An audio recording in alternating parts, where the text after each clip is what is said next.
Salut à tous, bienvenue sur le plateau de Gym Tonic. Le calvaire de l'OGC Nice a pris fin en Europa League avec une 7e défaite en 8 matchs. Cette campagne européenne restera honteuse et lamentable, même si elle a permis, hier soir en particulier à Claude Puel, de lancer quelques jeunes dans le grand bain. Et c'est peut-être la seule satisfaction de ce parcours. À mes côtés, cette semaine, Léandra Iacono. Salut Léandra. Salut Mika, bonjour à tous. William Mbercé. Salut Will. Salut Mika. Et celui qu'on surnomme Nagui maintenant dans les couloirs de Nice Matin pour ses jeux, Antoine Delgoulet. Salut Antoine.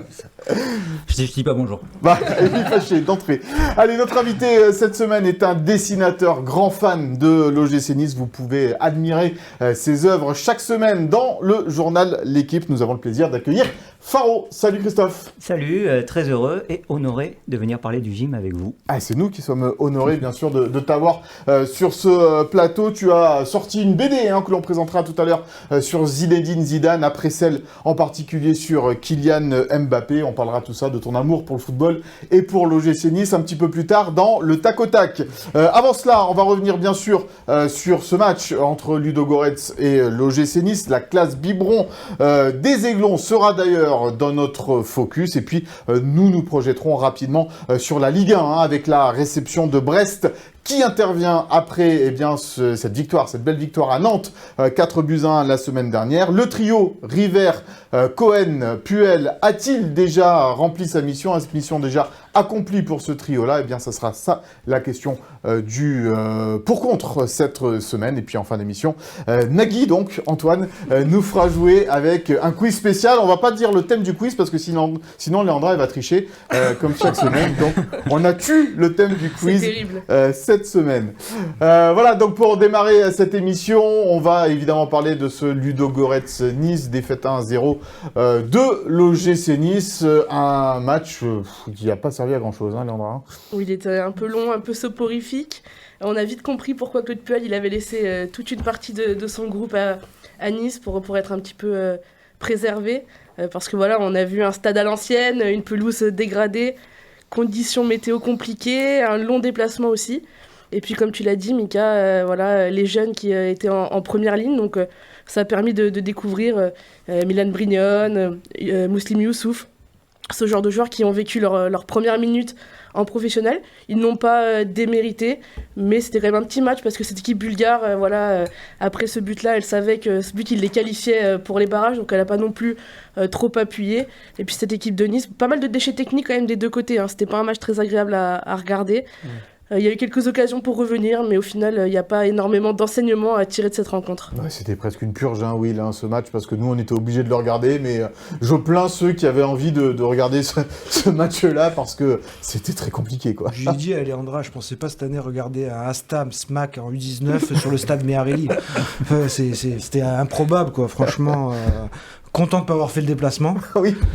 Il y en avait 145 de supporters. Ouais, courageux. Je les ai pas entendus chanter le chant traditionnel en Europe. On vient, on perd et on s'en va. Parce que le gym, c'est ça, en Coupe d'Europe. Je les ai entendus fêter des buts virtuels encore, en fin de match. Normal. Il y avait rien d'autre à faire. Mais non, que retenir, pas grand-chose. J'ai bien aimé Mansunga, couloir gauche, puissant. Bon, il fait un peu des fautes de boucher, il est un peu brut, ça va, il faudra un peu épurer tout ça. Mais dans le combat, dans la puissance, c'est pas mal du tout. Boudage, quelques petites équipes. On parlera des jeunes après. Mais bon, on parle de quoi d'autre sinon? Non, mais on va regarder d'abord les stats. Il faisait froid apparemment. Il faisait froid. Et il pleuvait en plus. Toutes les bonnes conditions étaient réunies. Les stats de cette rencontre entre Ludogorets et Nice avec 19 tirs de chaque côté, mais un petit peu plus de tirs cadrés. Donc ce but en faveur de Ludogorets, des Bulgares, et puis un poteau trouvé aussi par Ludogorets. Comment tu qualifies... Alors Christophe ou Faro, comment tu veux que je t'appelle d'ailleurs? Christophe. Allez Christophe, comment tu qualifies cette campagne européenne? J'ai dit lamentable, honteuse, il y a un peu ce sentiment-là quand on est supporter du gym? Ouais, c'est un long calvaire qui vient s'ajouter au calvaire de l'année précédente d'ailleurs.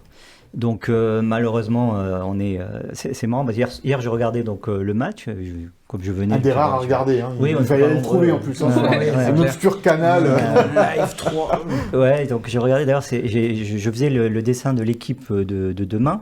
où je vannais l'OM, et je me dis c'est quand même la loose, quoi. Je vanne l'OM et je regarde Nice en Coupe d'Europe. Je peux pas me permettre, en fait. Voilà. La honte est partagée en Coupe d'Europe cette semaine. Je sais pas c'est quoi le pire, un but du gardien à la dernière minute. Faut pas qu'on fasse trop les malins, nous. Je rigole, franchement. On va pas la ramener. Dans 30 ans, on parlera encore du but du gardien, peut-être pas de la campagne de Nice. Ouais, c'est vrai. Mais oui, effectivement, on est relativement discret finalement. On est au fin fond d'un classement, personne ne nous regarde, ne sait trop qui on est, et c'est pas plus mal. Ouais, c'est peut-être pas plus mal. Antoine, cette campagne européenne, heureusement qu'il y a eu cette victoire, parce qu'on va le voir au classement, l'OGC Nice finit à la 33e place. C'est 2 places de mieux que la saison dernière déjà. Donc il y a du progrès, Antoine, dans cette équipe niçoise. On a le même nombre de points, mais on a 2 places de plus. Ouais, c'est incroyable. C'est pas mal. Et puis il y a une victoire, l'année dernière, il n'y en avait pas eu. Donc c'est une campagne réussie. Voilà. Mais quand je vois le niveau du match d'hier, le niveau de Ludogorets, qui en plus, du coup, s'est qualifié quand même pour les barrages, quelque part, ça me laisse encore plus de regrets, parce que je me dis, avec une équipe C, on peut l'accrocher, on peut faire un nul, on peut même gagner ce match avec un peu de chance, comme ça a été le cas contre Go Ahead Eagles. Donc voilà, moi ça me laisse encore plus de regrets, parce que je me dis, on a largement notre place au moins en play-off de Ligue Europa, et on n'a pas existé dans cette compétition pour une deuxième fois de suite. Après, moi ce que je déplore quand j'ai vu le match, j'ai vu Ndombele qui était capitaine hier, et qui restait dans le rond central tout le match. Voilà. Je me dis, est-ce que c'est l'attitude d'un capitaine ? C'est censé être ton leader technique. Est-ce que c'est l'attitude d'un joueur expérimenté qui a été international, au moins qui profite de ce match-là pour essayer, de faire du cardio, voilà.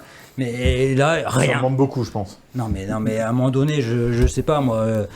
Voilà, il n'y a pas que lui qui a été mauvais hier soir. Non, il n'y a pas que lui qui a été mauvais, c'est sûr. Sans parler des jeunes, mais c'était compliqué pour Johnson, de Gouveia, Kevin Carlos, tous ces joueurs-là. Ndombele, même quand on le voit courir, j'ai l'impression que je suis plus beau à voir courir que lui à mon âge. Ouais. Parce qu'il est, je sais pas, c'est bizarre. On dirait et une nonchalance naturelle, un peu bizarre. Ouais. Et puis elle n'est pas que naturelle, je pense. Il n'a pas marqué de points. On va écouter, avant de continuer à parler de ce match-là, on va écouter quand même la réaction de Claude Puel hier soir après la rencontre. Je pense qu'on a fait un bon match d'ensemble, très appliqué. Je trouvais qu'en première mi-temps, on n'était pas assez de pression sur l'équipe adverse. Offensivement, on se lâchait pas assez. On était appliqué, mais on manquait un petit peu de volonté d'entreprendre. Alors que deuxième mi-temps, c'était beaucoup mieux, et encore une fois, on a des situations pour revenir au score, et à part sur quelques coups de pied arrêtés, on a été très peu sollicité quand même.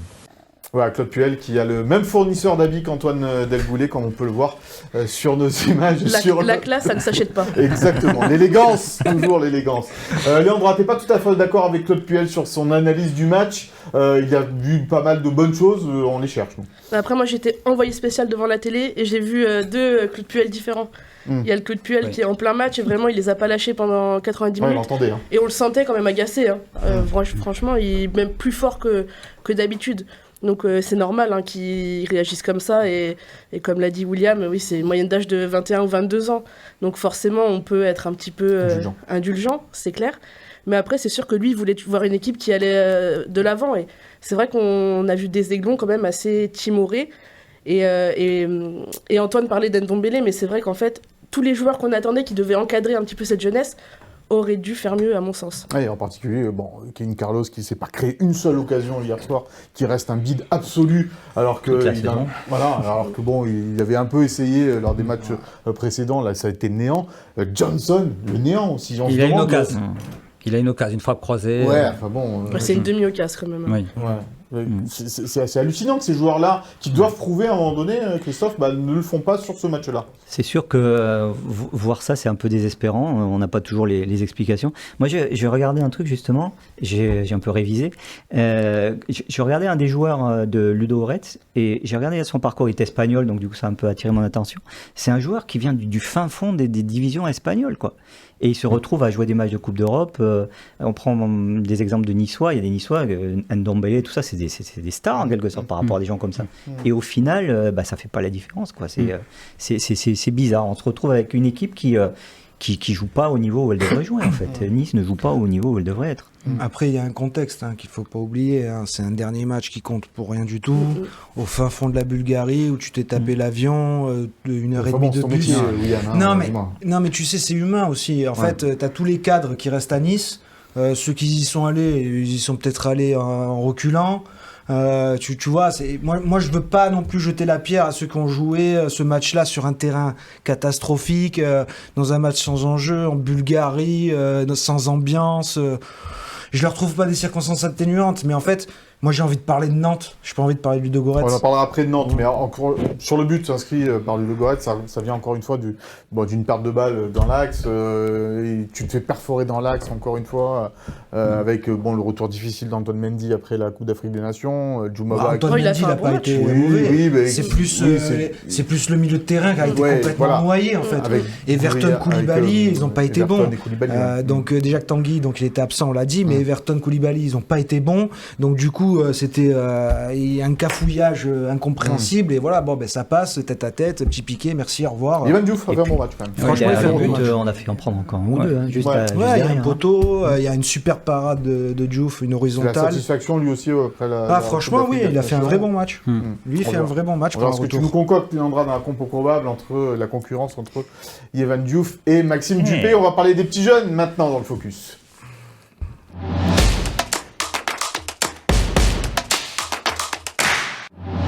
Et oui, les petits jeunes lancés par Claude Puel dans cette Coupe d'Europe depuis son arrivée à l'OGC Nice. Le coach niçois a lancé plusieurs jeunes. On va les voir sur un tableau, justement, le nombre de matchs, l'âge qu'ils ont aussi, et puis leur nombre de minutes jouées. Ils sont au nombre de 7 à avoir joué dans ces différentes rencontres avec Everton. Donc Mansunga, Boudache, Brignon, Koulibaly, Ali et Youssouf qui sont entrés en cours de match également, tout comme le jeune Brignon et Boudache. Mansunga, Everton et Koulibaly étaient donc titulaires. Qu'est-ce que tu en as retiré, Leandra, de l'expérience de ces Pichoui? Comme l'a dit William, c'est sûr qu'au milieu de terrain, ça a été compliqué. Il faut rappeler que Djibril Koulibaly, il revenait quand même d'une longue blessure. Il avait joué 25 minutes avec les U19. C'est un très jeune joueur, 17 ans. Donc c'est sûr qu'au milieu de terrain, là, c'était très inexpérimenté, surtout double pivot, avec Ndombele un peu plus haut, qui n'a pas forcément non plus fait tous les efforts nécessaires. Moi, j'ai quand même aimé le match de Kyle Boudache, parce que j'ai trouvé qu'il avait apporté quelques éclairs. On voit que c'est le type de joueur qu'aime Claude Puel, qui tente des choses. Après, on sent que c'est encore un peu tendre. Moi, j'ai pas aimé sa simulation en fin de match. Ouais, c'est le caractère. Ça sert d'apprentissage aussi. Ça sert d'apprentissage. Pourquoi pas Je sais pas. Mais pas que ça, moi. Il garde un peu trop le ballon. Il touche trop le ballon, en fait. Et je veux trahir, c'est pas un secret, mais souvent je regarde les matchs, quand je travaille pas, j'échange avec Bossetti notamment. Et on a le même constat, en fait. Et c'est un gamin, il a du talent. Ah oui. Mais quand il est à 40-50 mètres du but et qu'il fait 3, 4, 5, 6 touches de balle, c'est trop.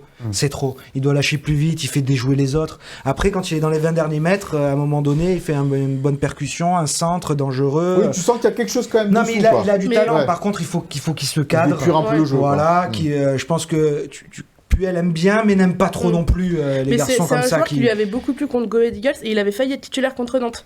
Ça avait fait partie de la réflexion, très proche. Ouais, je pense qu'il a encore une marge. Il y a des choses, mais voilà, il faut qu'il soit un peu plus exigeant avec lui-même, un peu plus collectif. Voilà. Par contre, moi j'ai remarqué quand même, pour revenir sur Boudache, il a pas peur d'aller au tampon quand même. Des fois, il en a blessé un ou deux. Enfin, il a fait mal à un ou deux.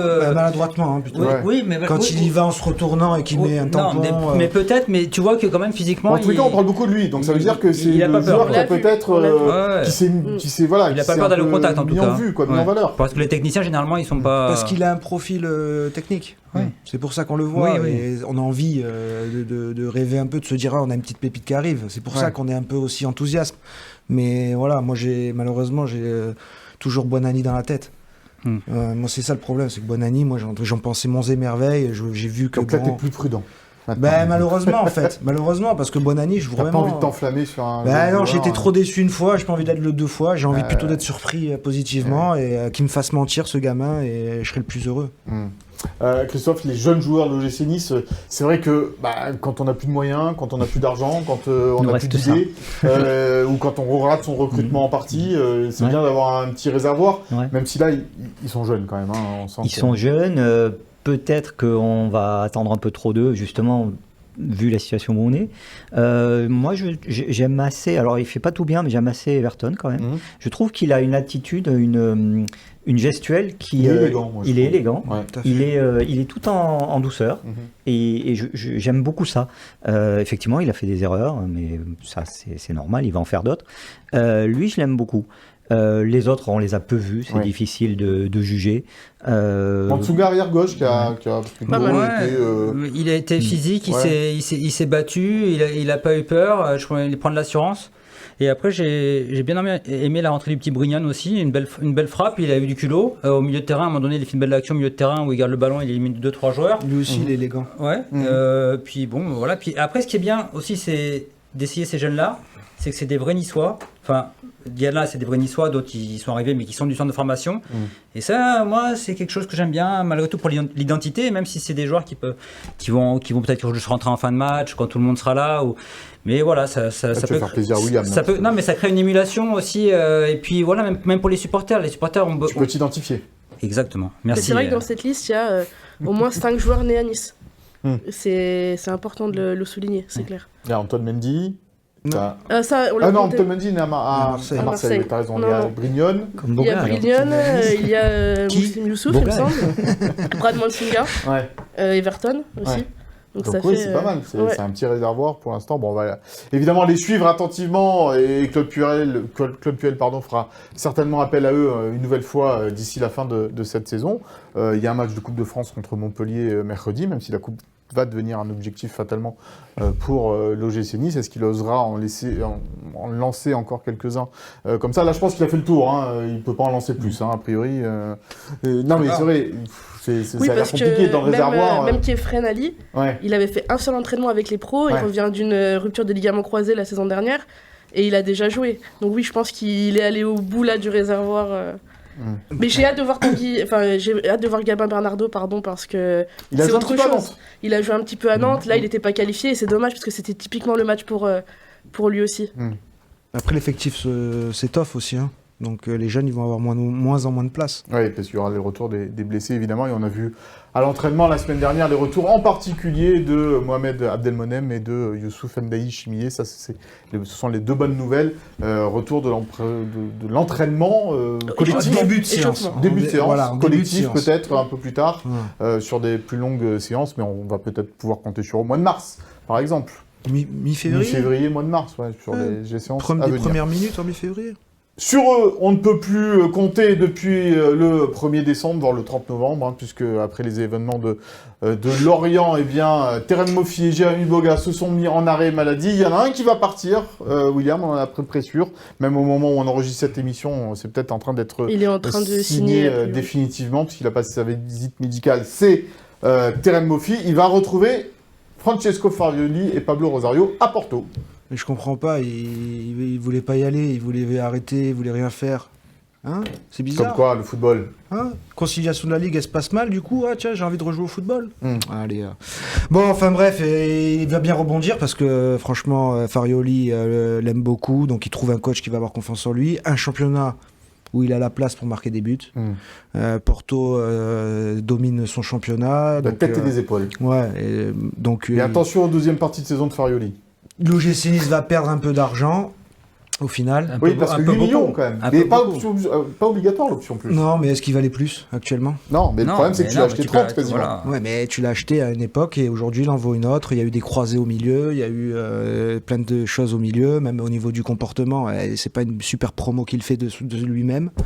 Donc bon, il rebondit quand même. Le GC Nice va économiser un peu de salaire d'ici là. Et si par bonheur il lève l'option d'achat et qu'il s'en va, chacun fera son chemin. Et puis voilà. Moi, ce qui m'étonne, c'est que donc il récupère Farioli. Farioli le récupère. Moi, je trouve qu'il a jamais brillé avec Farioli, Moffi. C'est la saison où il a marqué le plus de buts. Moi, je trouve que son jeu ne correspond pas au Farioli ball. Non, le jeu de Moffi qui est fait de profondeur, etc. Eh ben, Non, moi je trouve que, à chaque fois à Nice, à l'Alliance en tout cas, il brillait jamais. À l'extérieur, oui. on peut prendre un pari si tu veux. Moi je dis qu'il va mettre 10 buts. Ah non, mais il va jouer au Portugal, Est-ce qu'il va être dans une titulaire équipe dominatrice, Peu ça, c'est importe, sûr. il va les mettre les 10 buts. Parce qu'en plus, à côté mais de lui, il bien y a sûr. le Souma, là, c'est ça. Ouais, c'est pas mal. Et Et ça va vite. Mais ça quel va... rythme il aura? Il va falloir. Ouais, il n'a pas joué depuis 2 mois. Au Portugal, il a marqué des buts. Mais oui, mais c'est normal, il va jouer dans une équipe qui est première du championnat, qui a gagné quasiment tous Et ses qui matchs. joue Ça va contre être plus facile. Famalicão. Juste, Christophe, par rapport à cette affaire Mofi Boga, comment t'as vécu, toi, en tant que supporter de l'OGC Nice? Parce que là, on a été vraiment, pour le coup, au cœur des médias, au cœur de la tourmente. Ça a été difficile à vivre, toi, tout ça de... Un peu, évidemment, parce que déjà, ça venait s'ajouter aux résultats catastrophiques. Donc l'image de Nice, on l'a tous vu, cette année, l'image a été calamiteuse. Bon, concernant Mofi Boga, moi, je voudrais quand même faire une petite parenthèse sur Jonathan Klaus, qui aurait pu suivre le même chemin. Alors, c'est un joueur qui est très controversé, je sais, mais il n'empêche qu'il a quand même choisi une autre option. Il a réfléchi. Il a réfléchi. Et finalement, on va voir ce que ça va donner pour la suite, mais c'est peut-être pas plus mal. Après, Mofi, finalement, comme on vient de le dire, il s'en sort bien. Il va dans un grand club.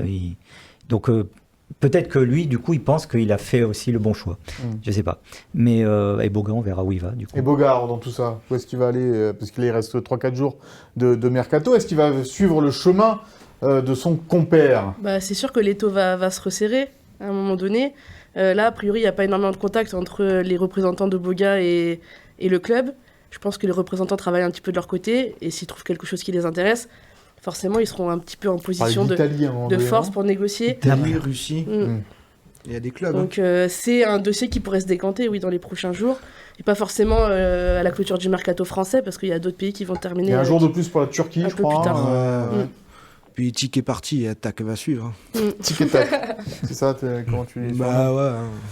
Bon, en tous les cas, il faut refermer cette page Mofi Boga, là, du côté de l'OGC Nice, et certainement que tout le monde se portera mieux, que ce soit les joueurs, les supporters, le club, les dirigeants, tout le monde. Voilà donc ce qu'on peut dire. Évidemment, on vous donnera de leurs nouvelles, ou en tous les cas, des nouvelles de Jérémy Boga, de son club, la semaine prochaine, avant le derby, évidemment, entre Nice et Monaco. Deux joueurs qui avaient brillé dans les derbies entre Nice et Monaco, Mofi et Boga. On va parler un petit peu avec toi. Oui, tu as juste Pardon, un petit mot. Oui, parce que c'est vrai qu'on n'en avait pas parlé, mais on a interrogé Claude Puel sur la suite du mercato. Oui, Nice, non? Lui a fermé les portes, oui. C'est pour ça que je ne t'ai même pas interrogé là-dessus. Oui, mais c'est important de le rappeler quand même. Il y a eu une prise de parole officielle de Claude Puel qui dit on a analysé entre guillemets l'effectif, les progrès des joueurs, les retours de blessures. Et on ne se dirigerait pas vers une venue, alors qu'un ailier était quand même... La semaine dernière, on l'avait dit déjà. Il n'y aurait plus rien. Puel, Claude Puel. Non, mais bon, il lance des jeunes, il fait avec ce qu'il a. Pragmatique. Pragmatique et pas envie d'entasser. Et il a raison, parce que si t'entasses, après, c'est d'autres problèmes qui vont venir au fil de la saison. Quand t'as 7 défenseurs centraux, t'as des milieux à non plus finir maintenant. Pour la mission maintien que tu as, qui est pour moi déjà atteinte...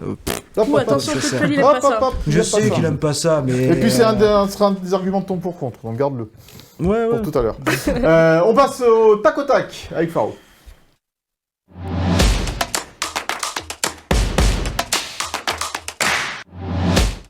Né à Nice, Christophe, évidemment. Nice, c'est pour ça aussi que tu es supporter de l'OGC Nice. Ouais. Tu es tombé dedans quand tu étais petit, quoi. Complètement, pas tout petit. Je suis pas d'une famille de footballeurs, mais avec mon grand-père, petit à petit, j'y suis allé. J'ai accroché. D'abord. Comment? Le Stade du Ray d'abord, un peu l'Alliance ensuite. Surtout le Ray, évidemment. Ouais, évidemment. Je le connais par cœur. Et après l'Alliance. Ouais. Tu te rappelles ton premier match au Ray? Oui, mais c'était... Alors, c'est marrant parce que non, c'est pas un match de l'OGC Nice, c'était un match de tournoi de... Festival Esport Toulon. Voilà, exactement. Et mon premier match, non, je me rappelle pas vraiment. Je me rappelle beaucoup de matchs où j'allais voir avec un copain, quand Nice était en 2e division, époque Pascal François. Séraphin, tout ça, l'époque de Séraphin. Amitrano, tout ça. Eh oui, c'est le début des années 80, ça, à peu près. Ouais, c'est ça, 83, je dirais 84, 85. Donc j'y suis allé un peu avant, mais là, mes souvenirs, ils sont là, quoi. Et le dessin, alors ça t'est venu pareil, comment, même avant. Ouais. Le dessin, je crois que tous les dessinateurs répondent la même chose, c'est depuis toujours. Ouais. Tu dessines, tu sais pas pourquoi. C'est ton moyen d'expression, et puis ça reste. Voilà. Et puis comment ça se goupille avec la presse? En fait, c'est bizarre. Moi, je sais pas comment vous dire. J'étais pas à fond là-dedans. Donc, j'ai fait un peu d'autres choses. J'ai fait d'autres études et tout.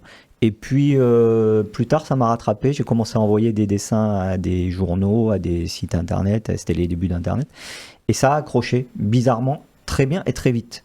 Et donc, j'ai lâché tout ce que je faisais et je me suis mis à fond. Et ça fait 25 ans maintenant. Principalement sur le sport. J'ai commencé par le sport, ouais. Nous, les dessinateurs de presse, c'est pas très banal. Les dessinateurs de presse viennent surtout par la politique. Moi, ça a toujours été par le sport. Je suis venu ensuite à la politique, au satirique, etc. Mais j'ai vraiment commencé par le sport, c'était ma passion. C'était là où j'étais le meilleur et j'ai continué essentiellement sur le sport. En collaborant d'abord à ActuFoot, puis aussi un petit peu à Nice Matin. C'est comme ça que tu as commencé à te faire connaître aussi, jusqu'à arriver au Graal, si on peut dire. C'est l'équipe, quoi. Ouais. La légende veut que j'ai commencé à ActuFoot. En fait, j'ai commencé à Football 365, qui était un site internet. Mais tout de suite après, j'ai été à ActuFoot. Et effectivement, je crois que j'ai fait tout. J'ai fait But, j'ai fait Yahoo, enfin tout. Et puis l'équipe, effectivement. Et le magazine L'équipe, le journal L'équipe, la télévision L'équipe, France Football, je crois que j'ai fait le tour. Je peux arrêter, ça y est. Non, on arrête surtout pas parce qu'on se régale à chaque fois à lire tes dessins et tes croquis. Et puis, tu t'es lancé aussi donc, dans la BD aussi. Alors, tu as eu plusieurs albums qui sont sortis. J'en cite quelques-uns. Foot, c'est ça? Ouh là là. Ça, c'est vieux, ça. C'est remonté loin. Domenech, sur François Hollande aussi, tu as chroniqué sa vie de président à l'Élysée. Bernard Tapie, Didier Deschamps. Et puis les deux qu'on connaît le mieux récemment, en tous les cas, et on va voir une image en particulier, c'est l'album avec Kylian Mbappé. Je m'appelle Kylian. Raconte-nous un petit peu la genèse on te voit là avec le Kicks, la genèse de cet album avec Kylian Mbappé. Alors la genèse, c'est que c'est après la Coupe du Monde 2018. Je l'ai découvert, je le connaissais un peu, mais je veux dire, j'ai découvert vraiment comme tout le monde ce talent fou, quoi. Et je me suis dit, mais j'ai envie, donc comme tu l'as dit, j'avais fait déjà des albums sur des footballeurs, des entraîneurs, voilà. Et je me suis dit, j'ai envie vraiment de faire quelque chose avec lui, de raconter quelque chose. Et j'ai pris contact, donc j'ai eu la chance de savoir un peu comment le contacter.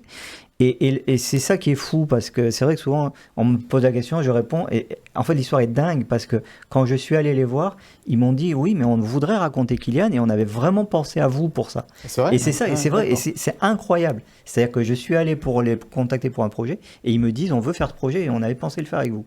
Et donc, ça a été facile, évidemment, puisqu'ils m'ont reçu chez eux, très amicalement, ils m'ont raconté leur vie, sa maman m'a raconté, son papa m'a raconté, Kylian m'a raconté, c'était vraiment des beaux moments. C'était pré-Covid, donc on a été un peu interrompu par le Covid. 2021. On en a fait aussi après en visio, on a fait des trucs en visio.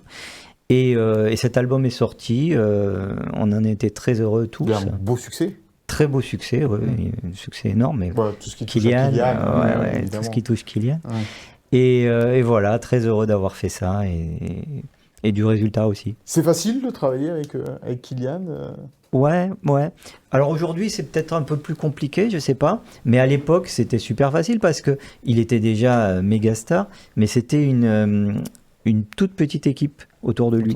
C'était très familial d'abord. Oui, excellent. Et voilà. Et très peu de monde. Donc accès direct quasiment. Donc oui, en l'occurrence, c'était facile. Il est pas toujours disponible, mais en tout cas, quand il se rend disponible, il le fait à fond. Si c'est un quart d'heure, c'est un quart d'heure où on va sortir de là, on a appris des choses. Donc, super. Oui, même moi qui l'ai suivi à Monaco, j'ai appris des petites choses sur son parcours à Monaco qu'il raconte dans la BD. Et ouais, parce qu'ils en fait, c'était des échanges à bâton rompu, c'était souvent autour d'un repas d'ailleurs, et ça parle, quoi. Et moi, j'essaie de manger, prendre des notes. Pas de dictaphone? Comment? Pas de dictaphone? Non, j'aime pas trop. Je note à l'ancienne. D'accord. Et puis d'ailleurs, je crois qu'ils préfèrent, je sais pas. Mais beaucoup de joueurs préfèrent. Quand il n'y a pas vraiment la confiance à 100%, enregistrer les conversations, c'est compliqué. J'ai même pas essayé, mais j'ai senti que, voilà, on l'a fait comme ça marchait très bien, et vraiment des beaux souvenirs, quoi, vraiment super, et simple. Bon, et puis derrière, là, tu as sorti au mois d'octobre, on va le montrer, cet album sur Zinedine Zidane, qu'on vous fera gagner tout à l'heure dans le cadeau de la semaine, l'histoire d'une étoile. Là aussi, raconte-nous un petit peu la genèse de voilà, après s'être intéressé à Kylian Mbappé, arriver sur la légende, une autre légende, on va dire, du football français, qui est Zinedine Zidane. C'est exactement ça, c'est-à-dire que après avoir fait Kylian en BD, je me suis dit qu'est-ce qui me reste, quoi qu'est-ce qu'on peut faire? Et effectivement, Zidane, ça s'est imposé. Donc à l'époque, j'ai essayé de le contacter pour essayer de faire un peu la même chose. Et ça, plus compliqué, ouais. Il m'a pas répondu, ce que je peux comprendre. Alors que tu avais déjà sorti le livre sur Kylian. Ouais, tout à fait. Il avait donc l'expérience. Ouais. Après, c'est vrai que c'est un personnage assez discret. Ouais, tout à fait. Et puis, j'ai fait d'autres albums, pas sur des personnages, mais sur toujours en rapport avec le foot d'ailleurs. Et là, ce sont les deux co-auteurs là, qui m'ont contacté, dont un qui est Gérard Regnès, qui est l'ancien directeur des rédactions de l'équipe. France Football. Ouais, France Football et l'équipe, on se connaît depuis. Tu as remis le Ballon d'Or, il me semblait. Ouais, tout à fait. Il a été, il était un grand nom du journalisme à l'équipe, qui est retraité aujourd'hui. Et donc, c'est eux qui ont eu cette idée de vouloir faire ça. Ils ont pensé à moi. Et donc, je me suis dit, du coup, puisqu'ils me reproposent, allez, on va y aller cette fois. Et eux-mêmes ont essayé de contacter Zidane, puisque pareil, Gérard Regnès, il avait les contacts, et pas de réponse. Et donc, on l'a fait. Ça, c'est le troisième comparse, Alexandre Fievé, qui a vraiment compilé toutes les infos, cherché tout ce qu'il y avait à chercher. Et il a beaucoup œuvré justement sur cet album. Et du coup, on a le résultat. Et donc, quand l'album sort, on a l'agent de Zidane qui nous contacte et nous dit mais enfin pourquoi vous nous avez pas contacté? Non, ça va. Ouais. Et on les met si, mais on a essayé et tout. Et puis bon, en fait, je crois qu'ils ont été assez cool. Ils ont bien aimé. Ouais. En tout cas, ils nous ont demandé d'en offrir à des associations dont s'occupe Zidane. Donc, oui, parce que ça retrace toute sa vie en fait. Ça retrace toute sa vie depuis qu'il est petit. Ouais, puis c'est plus riche là du coup pour celle de Zinedine Zidane parce qu'il y a aussi son parcours d'entraîneur à Madrid. Alors on s'arrête juste avant, on s'arrête au coup de boule. D'accord. On s'est dit, voilà, et puis peut-être qu'on en fera un autre du coup. Ouais. Mais on s'est dit, quelle meilleure fin en fait que cette fin-là. C'est une fin romanesque. Totalement romanesque, qui s'est accaparé cette finale par ce geste. Alors je ne sais pas si c'est prémédité ou pas, mais et puis c'est pas un geste à recommander, bien entendu. Mais qu'est-ce qu'on retient de la finale? On retient ça. Ouais. Donc on a terminé là-dessus. Moi je retiens deux choses quand même. La Panenka aussi. La Panenka, lui au moins ça va tiré. Ouais, c'est un peu, à une échelle un peu moindre, mais c'est un peu Diego Maradona entre la main et le but extraordinaire, le but de l'histoire du foot. Et Zizou, c'est la classe avec la Panenka. Ça bouffonne. Et le coup de tête derrière à Materazzi. Je trouve qu'il y a un peu les deux. Il y a les deux images. Il y a le génie. Et puis, pour son dernier match de sa carrière. Dernier match de sa carrière, il finit comme ça. En finale, dans tous les cas, voilà, c'est exceptionnel. Après un retour en plus. Il est bon. Tu te dis en plus, il va faire gagner la France. Et non. C'est un vrai personnage de roman, Zidane. Complètement. De BD, oui. Et c'est malgré sa discrétion absolue, c'est un personnage extrêmement intéressant. Moi, j'ai pris un plaisir fou à le raconter. C'est quelqu'un qui, bon, évidemment, on le sait tous, qui a marqué l'histoire du football et qui, sans doute, la marquera encore. Est-ce qu'il n'est pas justement encore plus passionnant parce qu'il est discret ? Ouais, je crois, parce que effectivement, on sait moins de choses sur lui, malgré son aura. Et moi, je trouve que cette personnalité-là, elle est dingue en fait, parce que il est à la fois extrêmement pudique, silencieux, et pourtant, quand il est là, c'est juste extraordinaire. Donc, c'est cette double personnalité qui me fascine. Et d'ailleurs, pour revenir à cette finale, il a laissé cette trace indélébile qu'il aurait peut-être moins laissé s'il avait gagné. Si la France avait gagné, ça aurait été collectif. En moins si c'était lui qui marquait le but ou qui faisait l'exploit. Mais là, aujourd'hui, qu'est-ce qu'on retient ? On retient Zidane. On retient Zidane, effectivement, son coup de boule. Tu es à Nice parce que, bon, tu n'habites pas en France normalement, mais tu es à Nice parce que demain, tu seras en dédicace à la FNAC, demain après-midi, samedi. Ouais, donc... avec les bouquins, avec Zidane, avec Mbappé. Je serai à la FNAC. J'espère qu'il y aura du monde. Ça me fait toujours plaisir de croiser les Niçois. À quelle heure ? Demain, 16h, à la FNAC de Nice.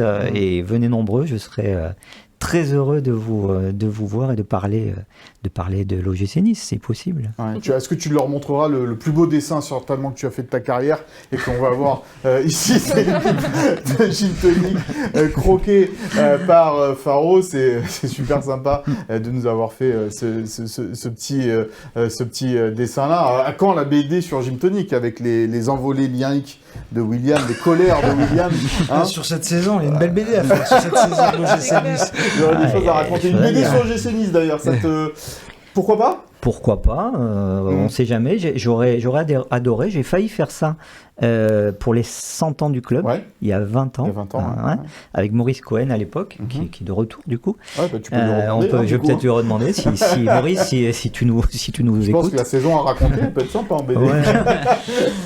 Non, bien sûr, ça serait passionnant. Après, est-ce qu'il y a le public c'est toujours pareil, Nice, il y a des passionnés, mais on est peu.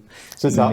Mais sinon, le sujet, j'adorerais. Tout le monde parle de l'OGC Nice en ville, mais personne ne vient au stade. On est peu, mais on est plein. De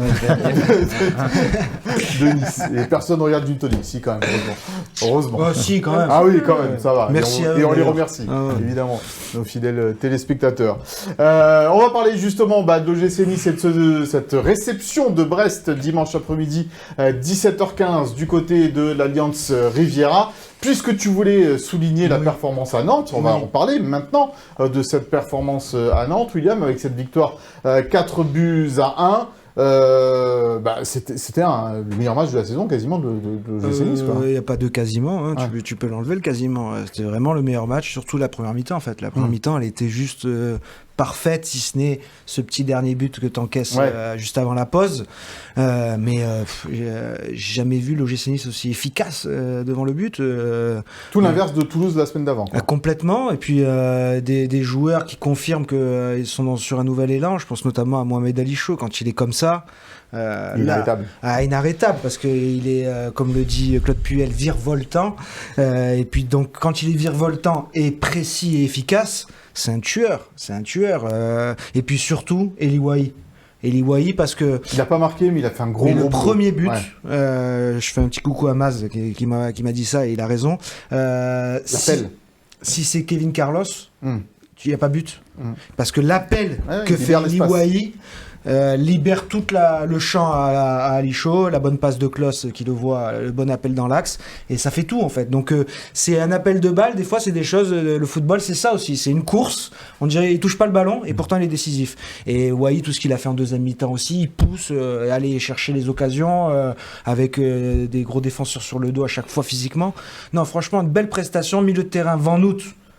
Bonne prestation. Qui a mordu les mollets des Nantais. Abdoul Samed, pas bon en première mi-temps. Et dans le dur, en deuxième mi-temps, c'est lui qui amène un peu plus de récupération, de combat et tout. Donc ça aussi Klos, positif. Klos très bon.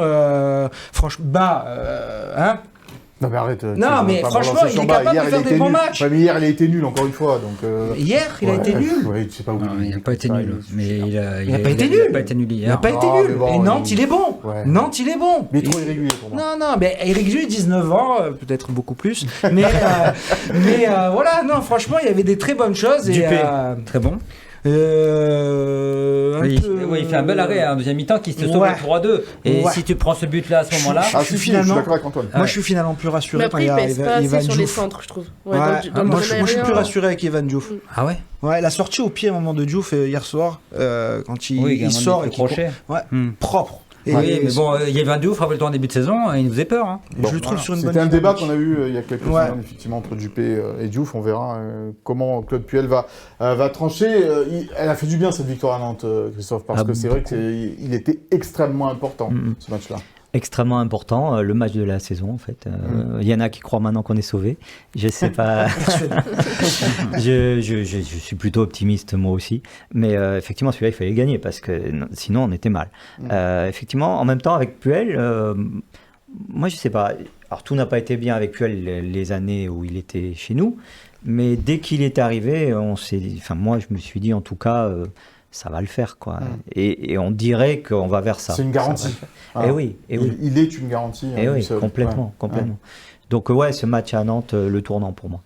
On va regarder le classement justement pour voir à quel point ces 3 points sont importants pour l'OGC Nice, puisqu'ils mettent, comme le disait William la semaine dernière, eh bien, les Niçois à 7 points de Nantes avec 14 points. Paris FC et Le Havre sont juste derrière l'OGC Nice maintenant au CRMS, qui n'ont effectivement pas gagné. On va pas dévoiler les arguments du pour-contre de tout à l'heure, mais en tous les cas, voilà, c'est... Et Monaco à 3 points. Et Monaco est à 3 points de l'OGC Nice avant le derby dans une semaine. Il y a un Monaco-Rennes ce week-end et le derby dans une semaine. Monaco qui affrontera le Paris Saint-Germain, si vous n'êtes pas au courant, mais je pense que vous l'êtes, en barrage de Ligue des Champions et Marseille, au mois de février. Et Marseille regardera ce barrage à la télé. À la climatisation. Voilà. Un petit mot sur le match de Brest quand même, Léandra. Parce que on met 3 points à domicile, enfin 3 points à domicile, parce que ça fait un bout de temps que l'OGC Nice n'a pas gagné en Ligue 1 à domicile. Oui, après, bon, il y a quand même eu ce match contre Go Ahead Eagles, une victoire qui a fait du bien en Ligue Europa. Faut se rappeler que Brest, le match aller, ça avait été terrible quand même, cette défaite 4-1 avec Ludovic Ajor qui s'était amusé de Djoumaba. Bon, bah, Djoumaba, il sera suspendu pour ce match-là. Ah, la bonne nouvelle. Oh, t'es terrible. Non, il est bien en ce moment. Moi, je suis d'accord avec William. Je suis d'accord. Mais oui, c'est un match important parce que voilà, le 13e contre le 12e, un point, ça permettrait de se donner de l'air, voire même d'aller regarder un peu plus loin, quoi. Donc, il faut gagner. Là, il y a 3 matchs à domicile qui se profilent, dont un en 8e de Coupe de France. C'est qui le plus important, là, des 3 ? Entre Brest, bah, celui-là. Hein. Celui-là. Montpellier en Coupe de France et Monaco. Les 3, mon général. Non, mais si je te demande de choisir. Moi, je vois de Brest. Évidemment, les 3 sont importants. Je dirais Montpellier. Toi, Antoine, il se mouille. Voilà, il dit Montpellier. Bah alors, Brest. Brest, parce qu'on va faire les choses petit à petit. Brest, déjà. On prend les matchs les uns après les autres. C'est vraiment un dessinateur de football. Tu nous as trop écouté. Oui, le groupe vit bien, etc. Ouais, l'important, c'est les 3 points. Voilà, l'important, c'est les 3 points. Ouais. Et non, mais bon, enfin... Moi, je pense que mais c'est un virage important. Là. Mais le match de Coupe de France contre Montpellier Bien est peut-être le plus important quand même, parce qu'il te permet de rêver à autre chose. À l'Europe. Oui, il te permet de rêver à autre chose que ton quotidien un peu morne, quoi. Et t'es éliminé, t'es déçu. Bah, non, peut-être pas, mais plus que l'Europe. Tu dis ça peut sauver ta saison. Ça peut sauver ta saison. Il reste encore des grosses équipes. Hein. Non, il y a Marseille-Rennes, tiens, par exemple. Lyon, voilà. Il y a Monaco-Strasbourg, donc déjà t'enlèves Rennes, Marseille, Monaco, Strasbourg. Non, t'enlèves pas les 5. Un des 4, 2 des 4. Les 2 meilleurs des 4 vont rester, puisque ceux qui vont gagner. Donc il en reste 2 sur le moment. Non, mais on est loin, on est en 8e à peine. Non, on est loin. Bah, tu joues une Ligue 2 à domicile. Et une Ligue 2 qui joue crânement sa chance. Qu'on a mis 4 à Metz. Ah oui. Il pourra jouer avec Montpellier. Et est-ce qu'il y aura peut-être un duel avec les Everson ? Et ça serait bien. Les 2 frères. Ça serait bien, frères. Ah ouais. On rappelle que le frère Everson Junior donc, joue effectivement du côté titulaire de Montpellier. On se dirige vers le pour-contre du coup. Allez, on y va.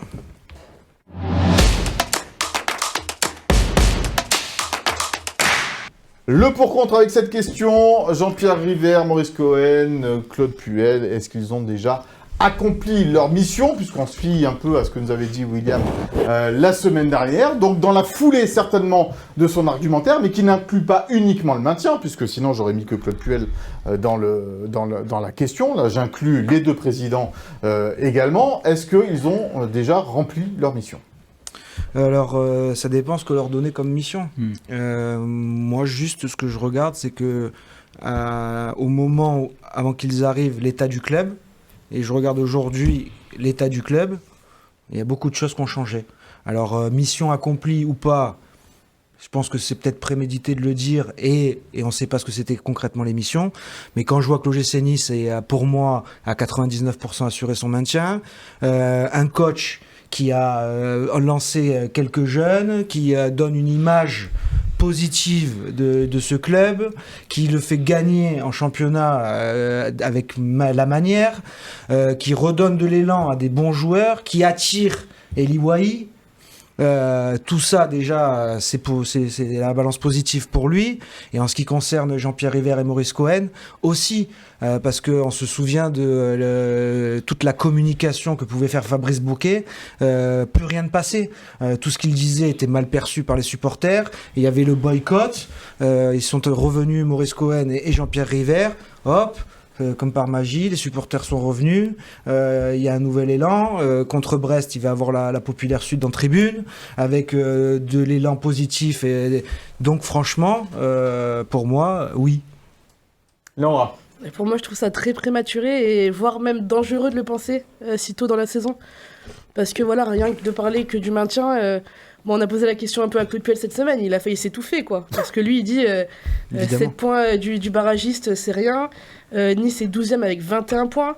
Il y a encore une tonne de matchs à jouer, donc non, rien n'est fait. On sait que le football peut être cruel, que les statistiques, ça veut rien dire. On l'a vu avec l'OM cette semaine.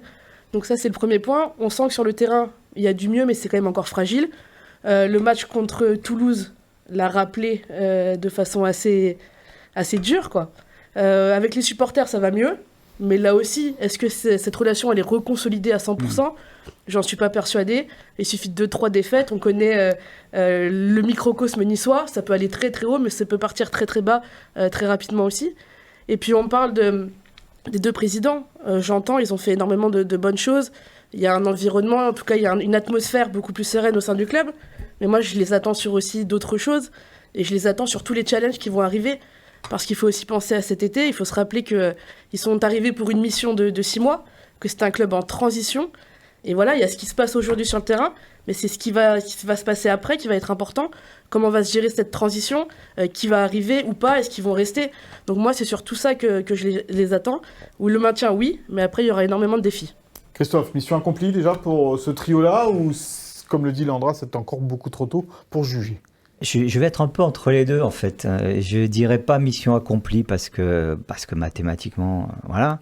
Mais ça sent bon. Donc ouais, plutôt rassuré.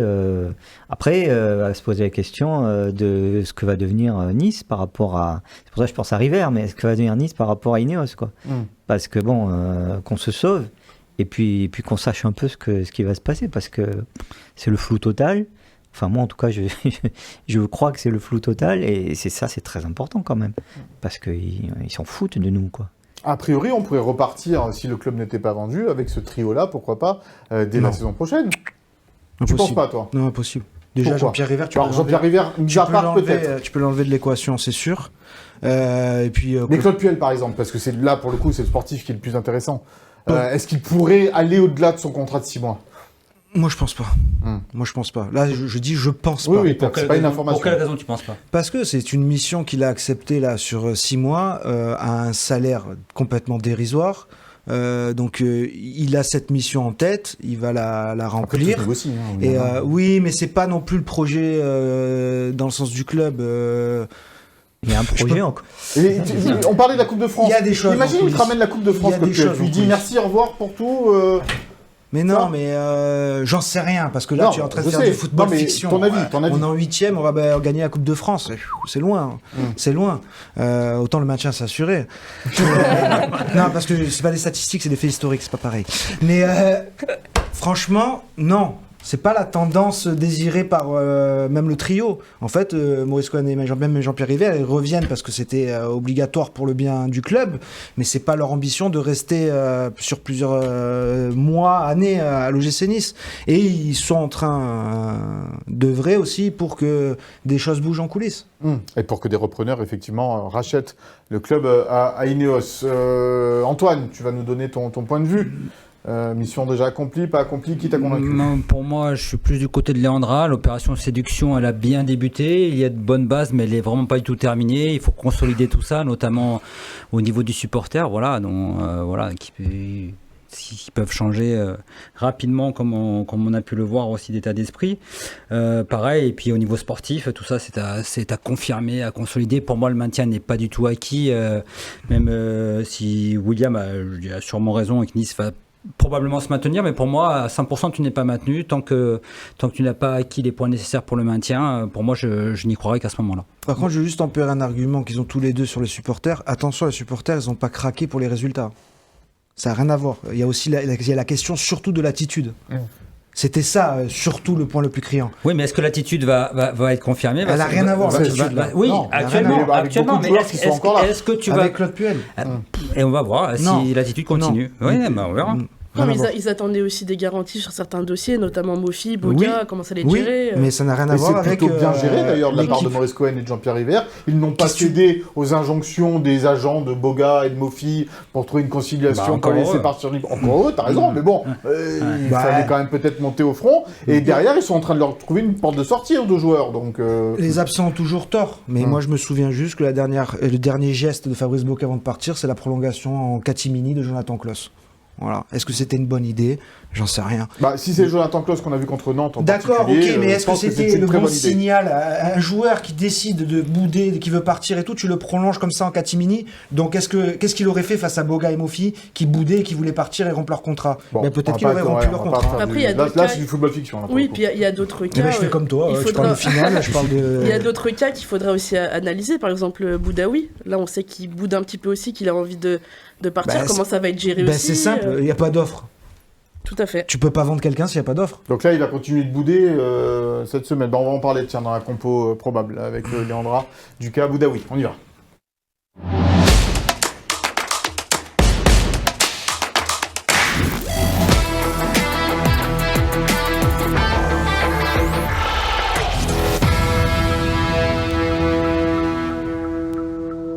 Alors, avant de parler de Hicham Boudaoui, tu vas nous montrer, et en particulier, c'est important, le poste de gardien de but. Qui as-tu choisi? C'était le grand débat, on en a parlé avec William, et on a choisi Yehvan Diouf. Voilà. Qui reprendrait son poste de titulaire en Ligue 1. Alors, Dupé n'a pas du tout démérité, super intérim. Maintenant, Yehvan Diouf, il a encore prouvé hier, malgré peu de rythme, ses premières minutes depuis mi-décembre, qu'il était là, qu'il était le patron. Donc, pour nous, Yehvan Diouf, on verra dimanche. On verra dimanche, effectivement, le choix de Claude Puel. En défense, tu as dit Djoumaba est suspendu. Exactement. Le retour du capitaine. C'est ça, donc Jonathan Klaus à droite avec Ali Abdi parce que Melvin Var est sans doute encore incertain. Kojo Pepraopon qui n'avait pas fait le déplacement à Ludogorets et qui prendrait cette place en charnière. Et puis tu l'as dit Mika, ça serait la première titularisation depuis un bout de temps de Dante. Ouais, c'est vrai, puis avec ses problèmes au genou, il manquait à cette équipe de l'OGC Nice et là il a fait des bouts de match, que ce soit contre... oui, il a été géré plutôt intelligemment, il a repris petit à petit, on voit que il y a vraiment une gestion autour du capitaine et qui va sans doute faire du bien sur cette deuxième partie de saison. Les milieux de terrain. Les milieux, donc un double pivot, Charles Van Hout, Salis Abdoul Samed, qui avait très bien fonctionné à Nantes, avec Morgan Sanson qui du coup se retrouverait comme une sorte de numéro 10. Voilà, ça avait bien fonctionné, ce 4-2-3-1. Et puis devant, sans surprise, l'homme en forme, Mohamed Ali Chaud, Eli Wahi devant, et puis Sofiane Diop. Ouais, qui est sorti un peu touché, Sofiane Diop à Nantes. C'était un petit peu dur au niveau des ischios, de la cuisse. Ouais, on n'a pas spécialement d'infos. Il était à Monaco Juventus. Pour voir. Sur le terrain? Non, en tribune, juste en dessous de Lilian Thuram. Il n'y a pas que des copains à Nantes. C'était la petite info. Amiens, il marche beaucoup sur les pieds. Mais donc, oui, Sofiane Diop, petite incertitude. Mais s'il est en forme, ça sera lui, ça c'est sûr. Voilà, donc la compo probable, la conférence de presse d'avant-match n'a pas encore eu lieu, donc on n'a pas toutes les informations, évidemment, sur les joueurs blessés. Et donc, avant de parler de cette compo, on parlait d'Hicham Boudaoui. Léandra, du coup, toi, tu nous dis que il était malade la semaine dernière, et cette semaine, il boude, Boudaoui. Alors, je dis pas que c'est pour ça qu'il sera pas. Je garantis pas qu'il sera pas sur le terrain dimanche. Après, les échos qu'on a, c'est qu'il ne serait pas titulaire. Est-ce qu'il sera dans le groupe ou pas? On aura plus d'infos avec la conférence de presse. Après, c'est sûr que oui, lui, il souhaite un départ, comme William l'a justement écrit il y a quelques jours. Maintenant, pour le moment, il n'y a pas d'offre. Pas d'offre pour Hicham Boudaoui, c'est étonnant quand même, William, parce que c'est un joueur que t'aimes beaucoup, qui peut jouer à beaucoup de postes au milieu de terrain, qui a du talent, que personne ne vienne, il ne doit pas avoir un salaire mirobolant non plus en plus. Non. Donc une indemnité de transfert peut-être encore moins, c'est même pas 10 millions d'euros aujourd'hui. C'est combien, 15 Tu es fou, toi. Minimum 15. 15 Minimum. C'est un profil qui est assez rare. Quand je vois certains clubs s'intéresser à des milieux de terrain, Abdelli, c'est un bon joueur, hein, ça vaut, mais en plus ça vaut pas très cher. Mais Boudaoui, c'est au-dessus. Mais après, c'est la constante. Tous les étés, tous les mercatos, il espérait ces derniers temps l'offre qui lui permettait d'aller voir ailleurs et elle n'arrive pas, quoi. Donc, comme je l'ai dit la semaine dernière, sous-côté. Hein. Mais est-ce que c'est sous-côté ou est-ce qu'il y a des interrogations sur son physique et son moi, je pense que incapacité c'est à plus marquer ça. des buts Moi, son état d'esprit. Moi, c'est toujours pareil. C'est des questions sur son état physique. Prenez les stats, prenez Transfer Market et regardez combien de matchs il joue par saison. Oui, je suis d'accord. Il en joue 35-40 par saison. Mais souvent, il sort ou il est remplacé ou il est sur le banc. Mais je suis pas persuadé comme toi. Hein. Je pense que tu restes comme beaucoup omnubilé par les problèmes de dos qu'il a eu il y a bien 2 ans et demi. Et sa famille, les problèmes de hanche. Oui, et les problèmes de hanche. Cette année, de hanche sur un coup. Donc après, vous pouvez toujours chercher. Hein, non, regardez c'est une question. On n'attaque pas. Non, parce que je sais que c'est l'argument. C'est l'argument. Non, en fait, je suis très. Ça m'exaspère quand on se rend pas compte de la valeur des joueurs. C'est comme Kefren Turam. Hein. C'est pareil. Il a fallu que ça en aille pour qu'on dise. J'ai insisté lourdement avec lui. Hein. Regardez à la Juve hein, maintenant. C'est le numéro 1. Par contre, regarde, t'as vu, je sais pas si vous avez vu ça, mais Evan Guessam va partir déjà d'Aston Villa pour aller à Crystal Palace. C'était compliqué en début de saison, très grosse concurrence, un coach très exigeant, il n'a pas réussi à avoir le temps de jeu qu'il voulait. Bon, quand les jeunes ils partent en Angleterre, après ils savent que au moins ils y sont, ils y ont un pied, et que si ça marche pas dans leur club, ils ont la possibilité de bouger assez rapidement. C'est ce qui se passe avec Crystal Palace. Moi, le côté décevant que je trouve, c'est que j'aurais préféré le voir en Allemagne plutôt que rester en Angleterre. Quand je vois Kalimundo qui sort de Nottingham Forest. Oui, parce qu'en Allemagne, tu mets 30 buts, quoi. Kalimundo est sorti de Nottingham Forest où il était en crise, il est arrivé, une passe D, un but en 3 matchs et déjà il met le feu. Ça n'a pas été le cas d'Eli Wahi, par exemple. Mais il se régale à Nice, voilà. À un moment donné, il y a un contexte, il y a des situations, il y a un coach. Il a changé le coach de Francfort aussi. Oui. Donc voilà, le football, ça peut aller très vite dans un sens comme dans l'autre. Hein, on le sait très bien.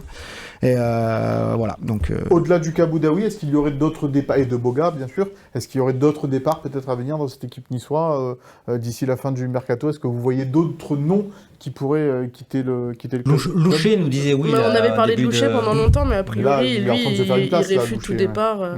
Kevin Carlos, il va rester, a priori. Et qui c'est qui va venir te le prendre? Mais il peut pas jouer en plus dans 2 clubs différents, non? Il y avait ces championnats qui ont des dates de championnats différentes. Et notamment, il a refusé la MLS. Ouais, c'est un indiscret, ça. Voilà.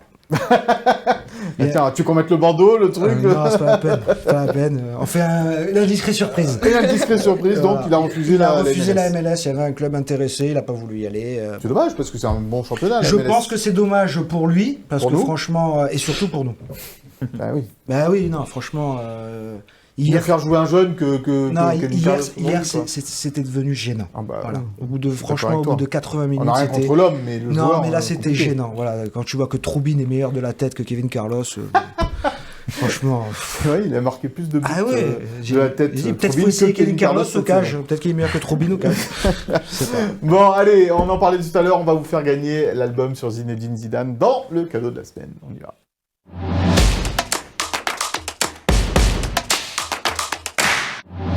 Zidane, l'histoire d'une étoile, je vais te le donner tout de suite à dédicacer, Christophe, en live, comme ça on verra qu'il n'y a pas de tricherie pour notre futur gagnant du concours de pronostics.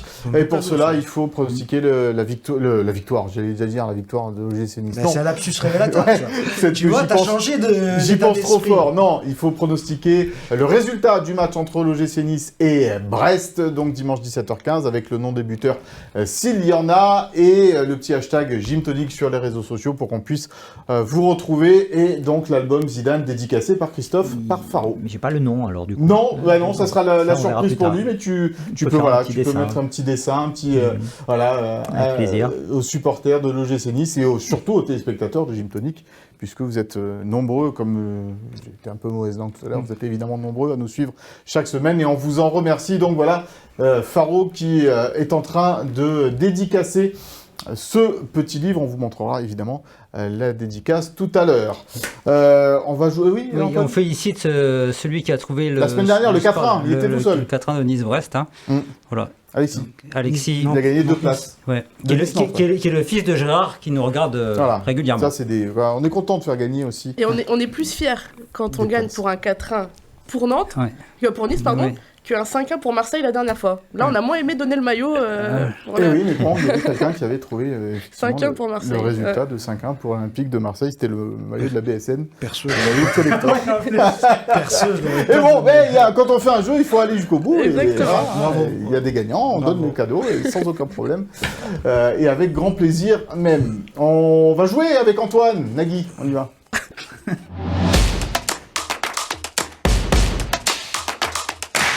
Allez, Faro qui est en train de finir son petit dessin, sa petite dédicace sur le bouquin de Zinedine Zidane. Mais, alors, on n'a pas dit, Antoine, tu m'as envoyé un petit message cette semaine. Oui, surtout, je vais raconter les coulisses. Allez. Je veux ce vais prendre thème-là, cher. je veux ce thème-là, mais surtout ne le mets pas sur le conducteur parce que Léandra va tricher. Donc maintenant, tu vas nous dévoiler le thème de ton quiz de la semaine. Hop, je vais récupérer le bouquin avec Magnifique. la petite Magnifique. dédicace de Faro. Je vous la montre. Elle est là. Tac. Le Il est là, Zidane Zizou. signé par Faro. Fait en Voilà, live. celui-là. Sans lunettes et au marqueur. Hein. Ah, bravo. Ouais, oui, on n'avait pas de bons outils, c'est vrai, Ouais, ça va. excuse-nous. Le livre, il vaut 10 fois plus cher que la dédicace. Ah, ça c'est sûr. Oui. Alors, le thème. Alors, là, c'est Suspense. Nice-Brest. Ouais. Qu'est-ce qui se passe à Brest? Bah, l'entraîneur Eric Roy, Eric Marcel Roy, Histoire. le King, donc, qui revient à l'Alliance Riviera, qui revient à Nice. Eric Roy, il a été entraîneur de l'OGC Nice. Il a été joueur de l'OGC Nice. Ah, les anciens joueurs. Donc hein. les anciens joueurs et entraîneurs de l'OGC Nice à trouver aujourd'hui. Voilà. T'es prêt, Christophe? T'es chaud? Qui a été joueur et entraîneur de l'OGC Nice Alors- à part Eric Roy, bien sûr. Évidemment, dans cet ordre-là, hein, puisqu'on ne peut pas avoir été un. Oui. Quoique. Si, Quoique, oui, il y a peut-être une exception. Non. Eh oui. C'est pas possible. Ah. Bon, Ah moi j'avoue, je connaissais le thème. Je vais Oui. absolument pas réviser parce que je déteste faire réviser. Oh là là, il me sinon- regarde et tout. Ah non, parce que sinon- non, mais c'est nul sinon. Non mais après c'est vrai que Léandra n'est pas une niçoise de naissance et c'est vrai que c'est Et plus jeune en difficile. plus. Et jeune en plus, voilà, ce qui veut dire qu'on est nous on est vieux. Mais c'est vrai que c'est plus difficile quand t'as pas baigné dedans tout le temps et elle s'est quand même bien rattrapée depuis qu'elle est à Nice. Ah, branche, mais Elle a du Mais, talent, Voilà. cette Léandra. très perspicace. Nos régions du talent et Léandra en a aussi. Allez, on y va, le premier. Alors, il a regardé. Pas du tout. Oula. Oh, je triche Alors pas. attends, qu'est-ce qu'il faut faire là? Parce qu'il y a Alors, un- premier, donc il était milieu de terrain. Ah oui. Didier Digard. Donc voilà, alors on voit, il y a l'entraîneur à gauche et le maillot l'OGC Nice à droite. D'accord, Ah, et son c'est- numéro correspond à son numéro qu'il Et avait à l'époque? Léandra a trouvé la bonne réponse. Ah oui, d'accord, bah, c'était le numéro 16, oui. Non, Non, rien à pas voir. du tout, rien à voir. Alors numéro Non, 16 on n'a n'a rien à pas. voir, ça sera à chaque fois comme ça. Ah, ça sera le numéro 16 à chaque fois. Voilà. D'accord. Voilà. Gros moyen sur la palette. Voilà. Didier Digard. Donc Didier Digard, donc t'es milieu de terrain, il a joué aussi au PSG et au Betis Séville. Nice, c'est sa première Middlesbrough. expérience, oui, mais je ne veux pas tout dire non plus. À l'Erida, là, voilà. Paris Nice Saint-Germain. Voilà, était sa première expérience d'entraîneur de janvier à juin 2023 en Ligue 1 et il entraîne aujourd'hui au Havre. On commence très facilement. Ah voilà, tu vois, même sans tricher, Même tu sans arrives, tricher, Léandra, bravo. bravo. Parce que je n'avais pas triché la semaine dernière. Mais il y a 2 semaines. n'empêche qu'elle était à côté de moi tout à l'heure, je lui ai dit que c'était là, peut-être qu'elle a retourné les Ouais, feuilles. bon, allez, on va pas non plus pousser trop loin le bouchon, la pauvre. Allez, on y va, Alors, le deuxième. Et alors, il a débuté sa carrière de joueur Numéro dans le 16. Nord. Dans le Nord, C'est la même photo. donc à Boulogne, Lille, Lens, D'accord. à la fin des années 70. Il a joué au gym de 1987 à 1994 après un passage à Toulon. Il était arrière-gauche. Oh là là là, j'ai rien. Il a entraîné l'AS Cannes avant de devenir directeur du centre de formation Berremont du gym. Berremont, ouais. Non, Non. à la fin des années 2000. Pas Sanchez. Il a sauvé le gym de la relégation en Bucher. 2012 après avoir remplacé Marseille. Eric Roy. René Marsiglia, c'est pour Christophe. putain. Bien sûr, Eh oui. René. Parce que Bravo, Christophe. René, il a commencé sa Ouais. carrière dans le Nord, À dans Lille, les ouais. clubs du Nord, Lens, Lille, Boulogne, et puis après il est revenu sur Toulon et Nice. Arrière gauche, René Bah oui, Marsiglia, ça, de à gauche, devoir. on aurait dû trouver. Ouais. C'est vrai. Je pense milieu. Moi. Voilà, Ouais. René Non, non, Marsiglia. à gauche, René. Ouais. Ah ouais, latéral gauche. Allez, un point pour l'endroit, un point pour Faro. Alors, le troisième, il a été formé au Cavigal puis au gym. Eric Roy. Non. Non. C'est juste pourtant. Ouais, c'est juste, Ah, mais bon. pour Mais l'instant, c'est oui, pas là. c'est pas lui. Mais c'est pas lui. Il a joué à Nice de 1972 à 1981. À 1981. Ah, Baratelli. Ah non, avant de signer au PSG. Ah bon Ouais, il était ailier droit. Toujours pas. Après sa carrière, il a été entraîneur au centre de formation du gym. Gérard Bucher. Non. Directeur du PSG. centre, entraîneur de l'équipe réserve, puis adjoint d'Albert Raymond en 94. Jean-Noël Huc, non? En août 96, il est nommé coach à la place d'Albert Raymond après le refus de Baratelli. Mais oui, c'est ça, parce que Baratelli était coach un jour. C'est ça. De Après le GTS. refus de Baratelli. J'en Toujours souviens. pas. Non, je l'ai pas. Là, C'est Son ça, mo- Baratelli. Faro. Son mandat ne dure que 4 mois en raison de mauvais résultats. Donc après, il est démis de ses fonctions en décembre et remplacé par Sylvester Takak. Je l'ai plus. Il entraîne, il a été dit tout à l'heure, il entraîne ensuite Nagoya, Tours, Valenciennes. Ah, mais Sanchez. Oui, Sanchez. Sanchez. ouais. Ah oui. Oui, mais tu l'as pas dit. Mais j'osais Ouais. plus le dire, moi. Et pourquoi Ouais, je sais pas. Non, moi c'est PSG qui m'a fait douter. J'avais zappé Et que il a joué au j'avais joué au PSG. PSG. Il a joué au PSG. Ah ouais, c'est ça que ça m'a. Je l'ai Ah, pas c'est- dit, moi pareil. à Et cause ben de comme ça, ça, on apprend des choses Ouais. aussi aujourd'hui. Je- Donc je- Daniel Sanchez. Bah, en plus, il a joué 9 ans. PSG. Non, il a joué Sanchez, il a pas joué longtemps, il a joué au Paris FC après. Ah, Paris FC. Ah, il a été à Paris. PSG, Paris FC, et il a D'accord. même fini. Après, non, il a pas joué. Alors, après. un point partout, sauf pour moi. Alors, pareil, on commence pareil. Il a été formé au gym où il a joué de 1977 à 1983. Mhm. Il était ailier gauche. D'accord, très bien. Toujours pas. Il a joué aussi à Brest et au Matra Racing. Bucher, là. Oui, Gérard Bucher. Ah ouais, je l'ai dit tout à l'heure. Voilà. Il a entraîné. Ah, il était Eh bon oui. attaquant. Et oui, Bien sûr. parce qu'il a entraîné, il a remplacé Gernot Rohr pour la fin de saison 2004-2005. Mm. Il a fait 4 matchs, le fameux but de Kamel Larbier à Ajaccio. Ouais, c'est lui, c'était qui, lui. voilà, c'est Exact. lui qui a entraîné Ouais, l'équipe.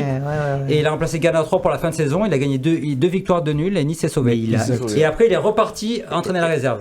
Il est Voilà, entraîneur de la la question, réserve. est-ce qu'il a entraîné d'autres équipes? En fait, j'ai pas Voilà. le souvenir. Et après, il est parti si, en il est Tunisie. voilà, en peut-être. Afrique, en Tunisie. Et voilà, ouais. il est parti en Tunisie et maintenant il est actuellement directeur technique de la fédération du Rwanda, puisqu'on a reçu son fils la dernière Il y fois, a pas longtemps, ouais. Michael, voilà, qui nous expliquait tout ça. Donc Gérard Bucher, qui a joué et entraîné peu de temps, mais il a entraîné le gym. Un deuxième point pour William. Heureusement qu'il n'y avait pas Philippe Camps. Oh, mais ils il auraient nous assassiné. aurait massacré. Oui, En bah, 4 évidemment. secondes chaque fois, bam.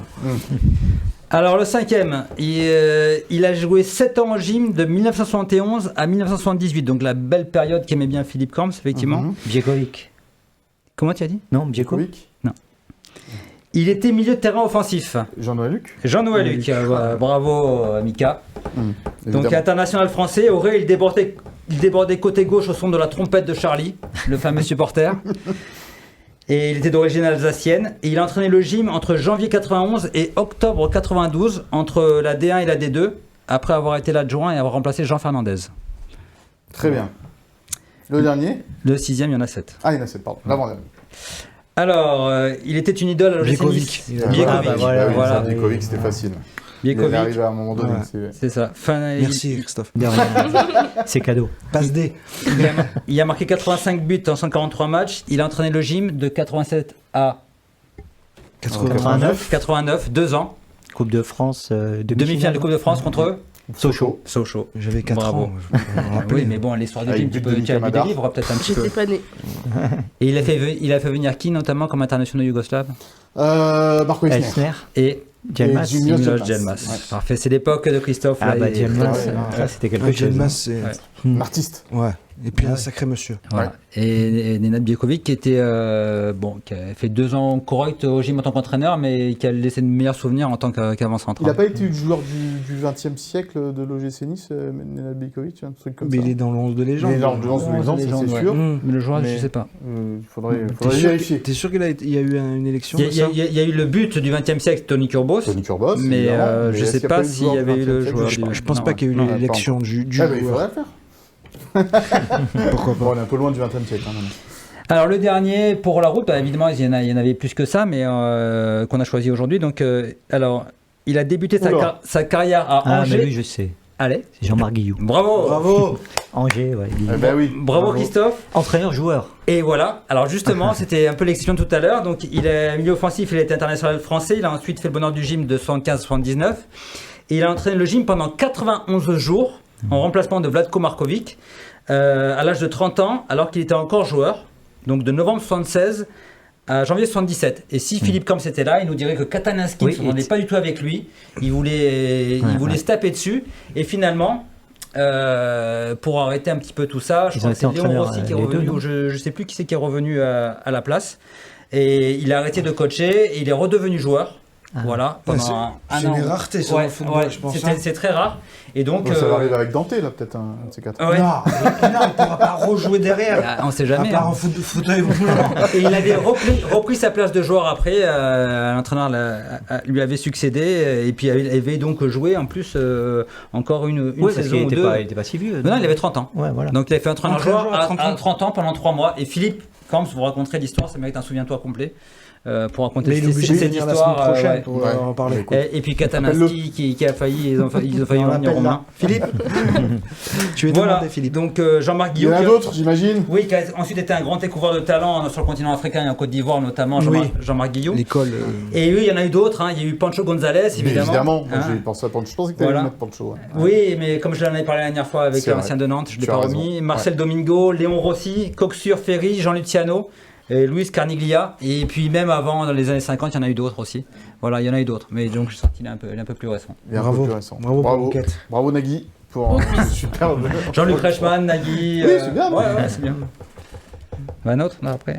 Et on me confirme que Nenad Bjekovic a bien été élu joueur du siècle, joueur du XXe siècle. Donc pas souvenir.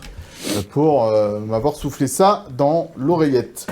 Faro, merci beaucoup d'avoir été avec nous sur le plateau de Gymto, c'est un réel plaisir. Merci à vous, le plaisir partagé en tout cas. Tu reviens quand tu veux, quand tu es dans le coin. Voilà. Je vous ferai signe. Voilà, tu nous fais signe et puis tu es le bienvenu sur ce plateau. On n'oublie pas demain donc la dédicace à la FNAC à 16h. 16h, tu m'as dit, à la FNAC de Nice. Samedi 16h. Samedi 16h pour aller voir Faro, le livre sur Kylian Mbappé, le livre sur Zidane, entre autres, parce qu'il y en a beaucoup évidemment d'albums. Il y en a d'autres. Il y en a d'autres évidemment à dédicacer. Donc rendez-vous nombreux là-bas pour aller à la rencontre d'un vrai passionné de l'OGC Nice et d'un vrai talent de dessinateur. Merci Faro encore une fois d'avoir été avec nous.